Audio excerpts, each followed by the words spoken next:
The moment the red wine hit my face, time slowed. I felt the liquid soak into my dress, warm and sticky, the scent of ripe berries and alcohol filling my nostrils.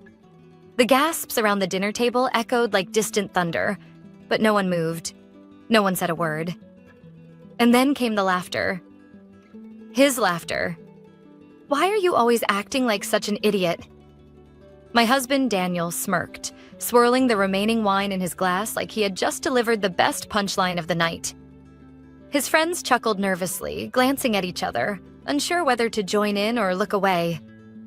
I swallowed hard. My cheeks burned, not just from the wine, but from humiliation. This was supposed to be a casual dinner with Daniel's friends, an evening where I was the supportive wife, the woman who smiled in the right places, laughed at the right jokes. Instead, I had become the entertainment. I could feel all their eyes on me, waiting to see how I would react. I took a deep breath, wiped my face with my napkin, and stood up. Slow, controlled, graceful. "Excuse me," I said simply, my voice steady, giving nothing away. Then I turned on my heel and walked away, ignoring the whispers trailing behind me. Inside, my heart pounded. My hands trembled. But I wouldn't give him the satisfaction of seeing me break. I left the restaurant and drove home alone. Daniel didn't chase after me. He was too busy reveling in his moment, playing the charming host, deflecting the uncomfortable glances of his friends with another joke. This wasn't the first time he had humiliated me in public. It had started small, belittling my ideas during conversations, making sarcastic remarks about my hobby when I spoke about my photography business. But lately, the comments had turned crueler, sharper, and now this, a public spectacle. Still, as I sat in the quiet of our dimly lit kitchen, I asked myself the same question I always did. Was it really that bad? I hated that part of me, the part that always wanted to justify his behavior, the part that told myself he didn't mean it, that he was just stressed, that maybe I had embarrassed him somehow. But tonight felt different. Tonight, something inside me shifted. I wasn't angry. Not yet. The anger would come later. What I felt now was something far more dangerous. Clarity. I heard the front door open just after midnight. Daniel's footsteps echoed down the hall, slow and casual. I pictured him. Tie loosened, still basking in the glow of the evening, expecting to find me sulking, maybe even crying, so he could wrap his arms around me and say something dismissive. "You know I was just joking, babe. Don't be so sensitive. You embarrassed yourself more by overreacting." I had heard it all before, but tonight there would be no argument. No begging for an apology he wouldn't mean. No second chances. He stepped into the kitchen and saw me sitting at the table, my laptop open, a pen in my hand, writing something down in my notebook. His smile faded. "What are you doing?" he asked. I looked up at him, my face calm. "Making a list," I said. His brows furrowed. "A list of what?" I closed the notebook softly. "Of everything you've ever done to me." He laughed, an uneasy chuckle, the confidence in his voice slipping. "Oh, come on, Emma, don't be dramatic." I didn't answer. Instead, I reached for my phone and pulled up a video. I turned the screen toward him. It was the dinner party. Someone had recorded it, and now so had I. Daniel's smirk twitched as he stared at the phone screen, the dim glow reflecting off his face. His hand tensed around the edge of the counter, his confident posture suddenly uncertain. "What is this?" he asked, his voice lower now. "Exactly what it looks like." On the screen, the video played. His voice clear, his laughter sharp. The splash of red wine staining my dress, the way I had simply wiped my face and walked away. And the reaction of his friends, some amused, others visibly uncomfortable. Someone recorded it? His voice held a mix of shock and irritation. "Yes, and they sent it to me." I locked eyes with him. They thought I should have a copy. I saw the flicker of fear behind his annoyance. Daniel was a man who thrived on reputation.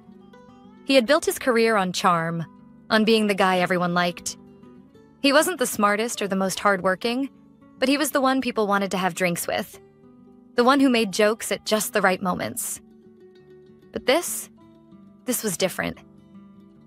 "Delete it," he said, his voice turning firm. "Right now." I tilted my head. "Why? It's just a joke, isn't it?" His jaw tightened. He ran a hand through his hair, exhaling sharply. "You're overreacting, Emma. Nobody cares about stupid things like this. It was just a joke?" I finished for him. "Tell me, Daniel. If I had done the same to you, would it still be funny?" His lips pressed into a thin line. "Of course not. If the roles had been reversed, if I had humiliated him in front of my friends, thrown a drink in his face, and laughed at his expense, he would have stormed out. He would have called me unstable, embarrassing, ridiculous. But Daniel had spent years convincing me that his words were always just jokes, while my feelings were overreactions. Not anymore. "Emma, come on." He forced a laugh, but I could see the cracks forming in his facade. "What are you trying to do here? Punish me? You're being ridiculous." I stood up slowly, picking up my notebook and flipping through the pages. "Do you know what this is?" I asked, tapping my fingers against the worn paper. Daniel scoffed. "A diary of every time I pissed you off?" "Close," I said. "It's a record of every insult, every lie, every time you've made me feel small." I held his gaze. "I've been keeping track, Daniel. And guess what? There's a pattern."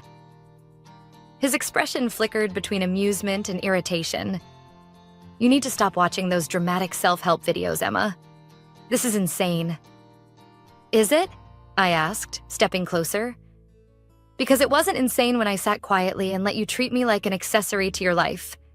It wasn't insane when you made me feel like I was lucky to have you instead of the other way around." I saw it then, the moment it truly hit him. I wasn't just upset. I was done. Daniel exhaled, shaking his head. "Fine, you're mad. I get it. So what now? You hold this video over my head forever?" I said I was sorry. "You haven't actually apologized yet." "Jesus, Emma. Fine. I'm sorry, okay? I shouldn't have done it. Can we move on now?" There it was. Not real remorse, just irritation that I wasn't brushing it off like I always had. Moving on. I let the words roll over my tongue as if I was testing them. Daniel's body relaxed slightly. "Good. That's all I'm asking." "Oh no," I corrected. "I meant me moving on, not us." His head snapped up. "What?" "I called a lawyer today." I let the words settle between us. He blinked like I had spoken in a language he didn't understand. "You're not serious." I held up my phone again, this time showing a different screen. A list of legal consultation appointments. "Very serious." His laugh was hollow. "You're overreacting, Emma. You're not actually going to throw our marriage away over this." "Our marriage?" I arched a brow. "The one where you insult me in public? The one where you make me feel like I'm nothing?" I shook my head. "Daniel, I didn't ruin our marriage. You did. I just finally decided to stop pretending otherwise." Daniel ran a hand over his face, pacing the kitchen. He muttered something under his breath before turning back to me. "What do you want, huh?" His voice turned sharp. "Do you want me to get on my knees and beg? Is that what this is?" "I don't want anything from you, Daniel," I said simply. "That's the point." He laughed again, but there was nothing amused about it. "You're being dramatic. You won't actually go through with this." I just smiled. "Wait and see." I turned to leave, but before I reached the hallway, I glanced over my shoulder one last time. "Oh, and Daniel?" I said lightly. "I'd think twice before laughing this off in front of your friends. You never know who else has a copy of that video." I didn't wait for his response. For the first time in years, I didn't care what he had to say. I just walked away. Daniel didn't chase after me. Not right away. That wasn't his style. He liked to win. To manipulate. To wear me down with charm or, if necessary, with guilt. He was probably telling himself that I'd cool off, that I'd wake up in the morning and regret everything. He was wrong. I barely slept that night, but not because I was second-guessing myself. For the first time in years, I felt something close to peace. My mind was still buzzing, my heart still raw, but beneath it all was clarity. A quiet, resolute certainty. I was leaving him. And this time, I wouldn't let him talk me out of it. By the time I stepped into the kitchen the next morning, Daniel was already there, leaning against the counter with a cup of coffee in hand.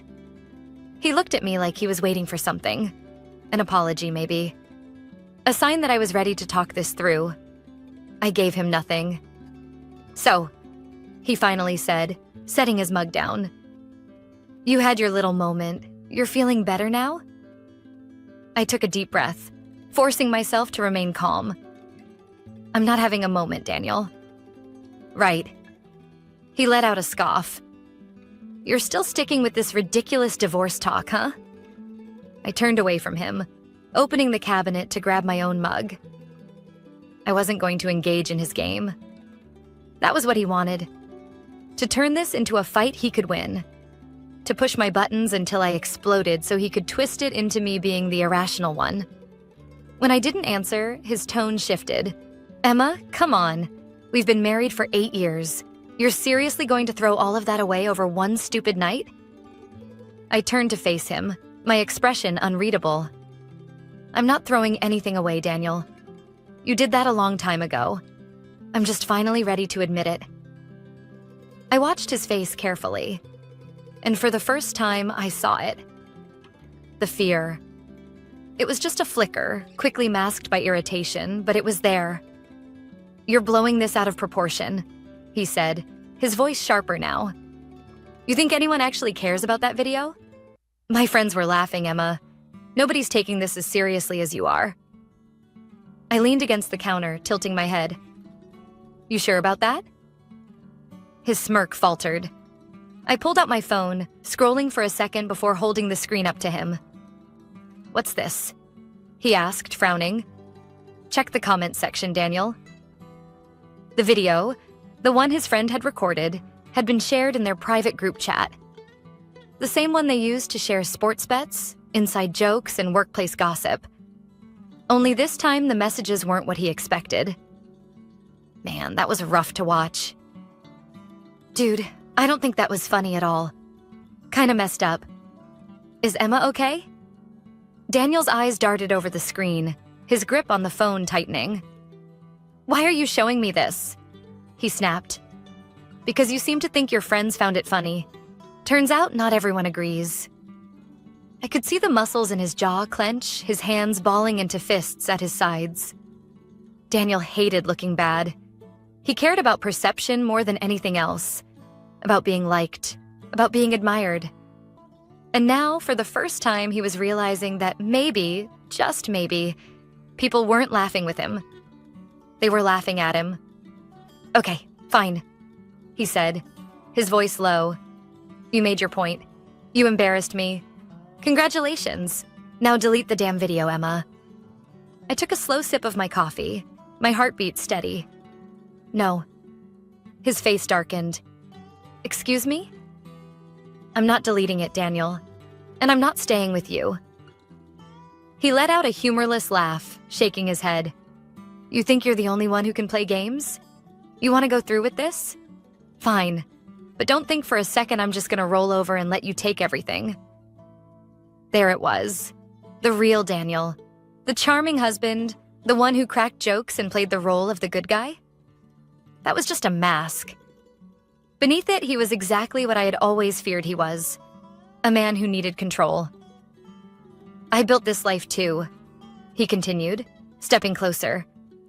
"You think you can just walk away and leave me with nothing? You'd better think twice, sweetheart." I stared up at him, refusing to let him see the flicker of unease in my chest. "You're right, Daniel," I said softly. "You did build this life, and I hope you enjoy it, because by the time I'm done, it's all you'll have left." He frowned. "What the hell does that mean?" I set my coffee down, picked up my bag, and walked toward the door.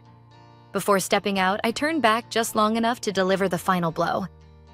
By the way, I said over my shoulder, you might want to check your bank account. And then I left, leaving him standing there, confusion and anger written all over his face. The first sign that Daniel was unraveling came just 2 hours later.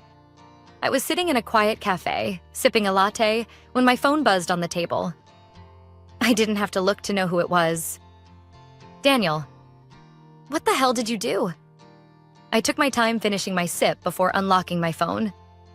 Daniel. Emma, answer me now. I set the phone down and smiled. I wasn't going to respond. Not yet. Let him sweat. I already knew what he was discovering. Last week, when I first started considering leaving, I had moved half of our shared savings into a separate account under my name. Legally, I was entitled to it. I had earned just as much as he had. The difference was I had been smart enough to prepare. I had also removed myself as a co-signer on his credit card and frozen our joint account. If he wanted money, he would have to rely on his own. And that was a problem for Daniel. Because Daniel wasn't good with his own money. He lived like a king on payday and complained like a pauper by the end of the month. Expensive nights out, overpriced gadgets, status symbol purchases to impress his friends. It had all drained him faster than he realized. Now, he had to face the consequences. I checked my phone again. Daniel, you took our money? Are you insane? Daniel, I swear to God, Emma, fix this now. I exhaled slowly, the satisfaction settling deep in my bones. It was our money when I took half. But when he spent thousands on nonsense, that was his right. Typical. The next blow landed harder than the first. I didn't have to wait long to hear about it. That afternoon, my friend Mia called, her voice practically vibrating through the phone. Emma, please tell me you've seen it. Seen what? I asked, even though I already had a feeling. The post.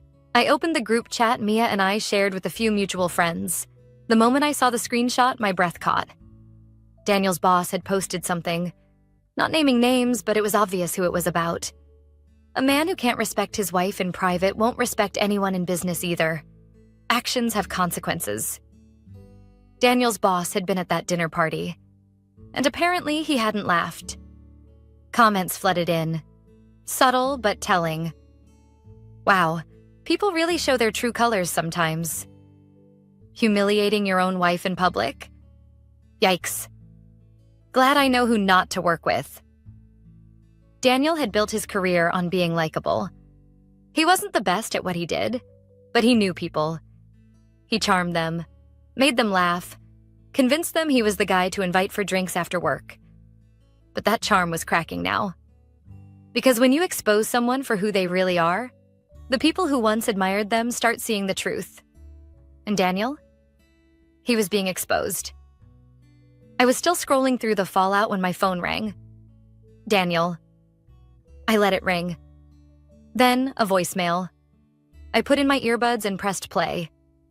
Emma, what the hell is going on? My boss won't return my calls. People are treating me like I'm some kind of monster because of you. His voice was shaking, anger barely contained. This is beyond petty. This is cruel. You're ruining my life over a damn joke. A pause. Then, a quieter, almost desperate. Come on, babe. I didn't mean it like that. You know that. I closed my eyes. I knew that tone well. The shift from rage to pity, from anger to guilt-tripping. He was grasping, trying to pull me back into the cycle. But I wasn't falling for it. Not this time. By evening, Daniel had gone from demanding to bargaining. I got another message. Daniel, let's talk. Just us. No fighting. Please. I stared at the words for a moment before typing back. Me. Fine. Meet me at the house in an hour. Then I picked up my bag and headed out. When I arrived, Daniel was already there, pacing. He turned sharply when I walked in. Okay, he exhaled. Let's be adults about this. Let's talk like normal people. I folded my arms. Go ahead. Look, I was an ass. I admit that. He ran a hand through his hair, exasperated. I was drunk. It was a stupid joke, but I didn't mean to hurt you. I raised an eyebrow. You weren't drunk, Daniel. You had half a glass of wine. His jaw twitched.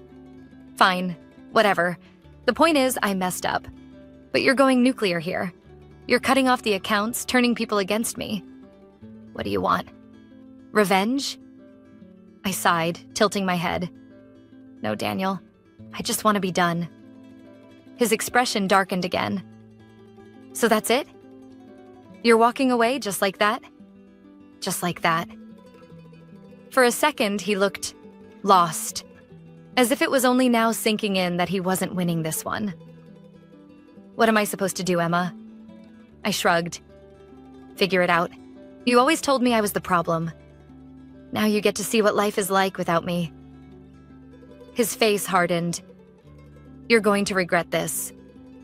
I smiled faintly. No, Daniel. You are. I turned and walked toward the door, feeling the weight of years fall from my shoulders. Before I stepped outside, I spoke one last time, not bothering to look back. Oh, and by the way, you might want to check your email. Then I left, leaving Daniel standing alone in the house he once controlled, with a storm he never saw coming about to hit him full force. Daniel wasn't ready for what was coming next. I could picture it perfectly. The way his face would twist as he opened his email, skimming the words, rereading them in disbelief. The way he'd rush to his laptop, typing frantically, hoping that what he was seeing wasn't real. But it was. By the time I got back to my apartment, the one I had quietly leased 2 months ago when I first started planning my escape, my phone was already buzzing. Daniel. I ignored it. Another call. Then another. By the time he left the voicemail, I was already pouring myself a glass of wine, settling into my new life with a sense of peace I hadn't felt in years. But still, I pressed play. Emma, you... His voice cracked with anger. You're out of your damn mind. What the hell did you do? I took a slow sip of wine. Let's see how he handled this. The email I had sent wasn't to him. It was to his company's HR department. Attached was the video from the dinner party. A clear, undeniable display of verbal and emotional abuse. In public, no less. I didn't have to say much. Just a simple, professional message. I am reaching out to formally report my soon-to-be ex-husband, Daniel Marks, for repeated patterns of verbal and emotional abuse, as demonstrated in the attached footage. This is only one instance, but it reflects an ongoing issue that has impacted both his personal and professional reputation. Given your company's values, I felt it was important that this behavior be acknowledged. I knew exactly what I was doing. Daniel worked for a company that prided itself on corporate ethics and leadership accountability.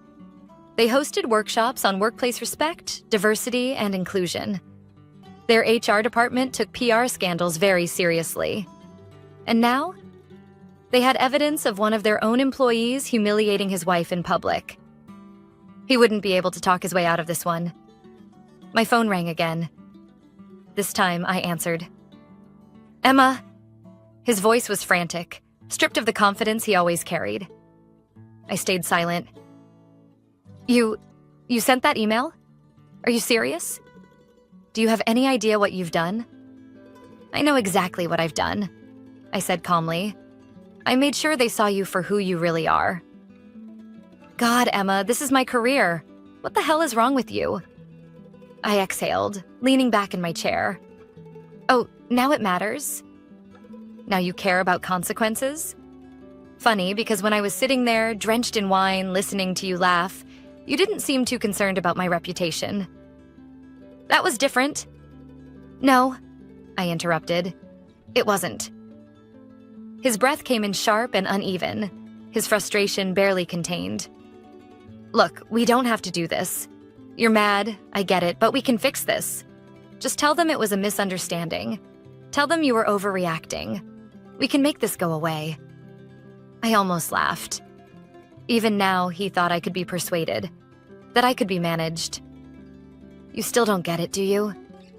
I said softly. I don't want to fix this, Daniel. I want you to feel what it's like to lose everything. Silence. Then a quiet, strained whisper. "You're really doing this." I already did. The fallout was swift. By the next morning, Daniel's boss had called him in for an urgent meeting. By the afternoon, he was suspended pending an internal review. And by the end of the week, the company announced his termination. He tried to fight it, tried to argue that it was unfair, that it was a private matter, that his wife was just vindictive. But the video spoke louder than his words ever could. And it wasn't just his job he lost. His reputation collapsed. Clients pulled out of projects, colleagues distanced themselves, friends stopped returning his calls. It wasn't just about the dinner party anymore. People started remembering all the other things. The offhanded sexist comments, the way he always dismissed women in meetings, the microaggressions. His world wasn't falling apart. It was revealing itself for what it always was. And without his power, his charm, his connections, Daniel was nothing. A week after his termination, Daniel showed up at my apartment.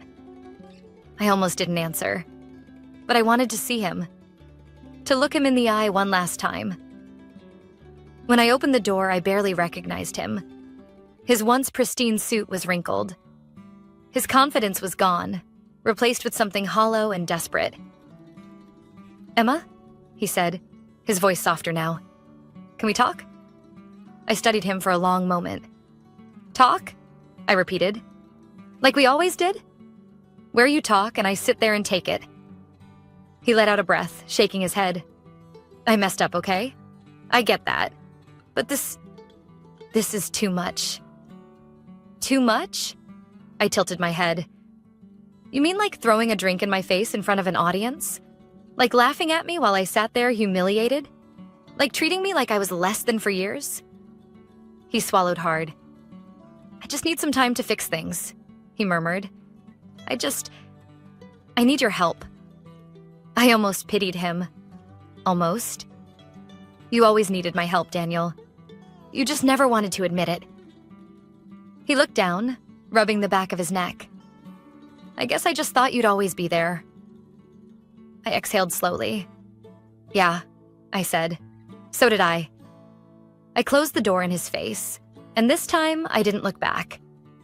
The door clicked shut, sealing Daniel out of my life for good. I leaned against it for a moment, exhaling slowly, letting the silence settle. No more manipulation. No more mind games. No more waiting for an apology that would never come.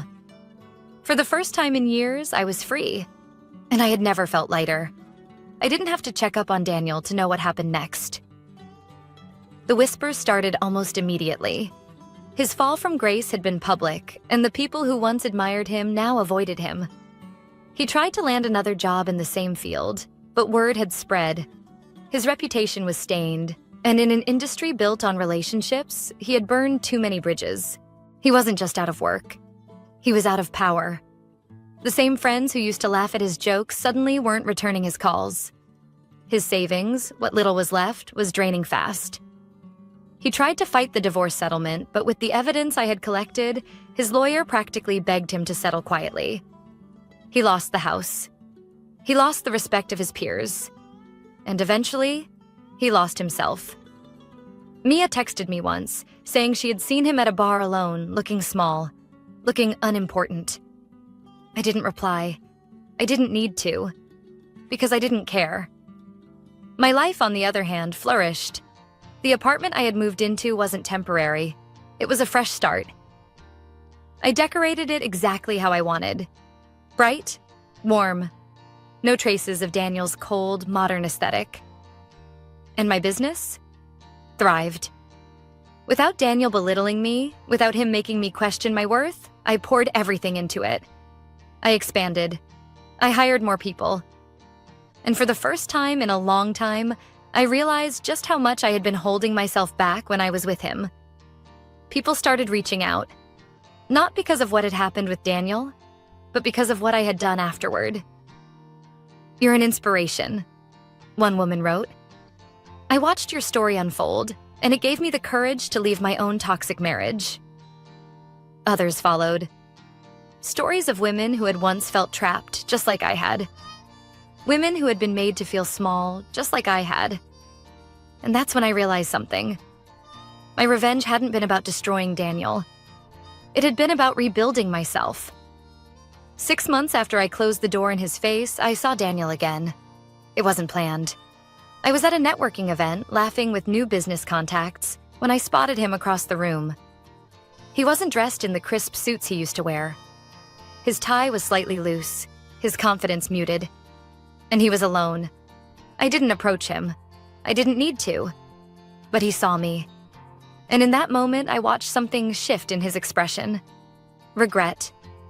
Not because he had lost me, but because he had never truly seen me until it was too late. For a second, I almost expected him to walk over, to try one last time. But he didn't. Because he knew. I had won. That night, I went home to my apartment. The one filled with laughter, with warmth, with peace. I poured a glass of wine, sat by the window, and exhaled. This time, I wasn't drowning in red wine and humiliation. I was celebrating. Not revenge, not victory, but freedom. Daniel had thought that throwing that wine in my face was the punchline to some cruel joke. But he had been wrong. It wasn't the end of my story. It was only the beginning.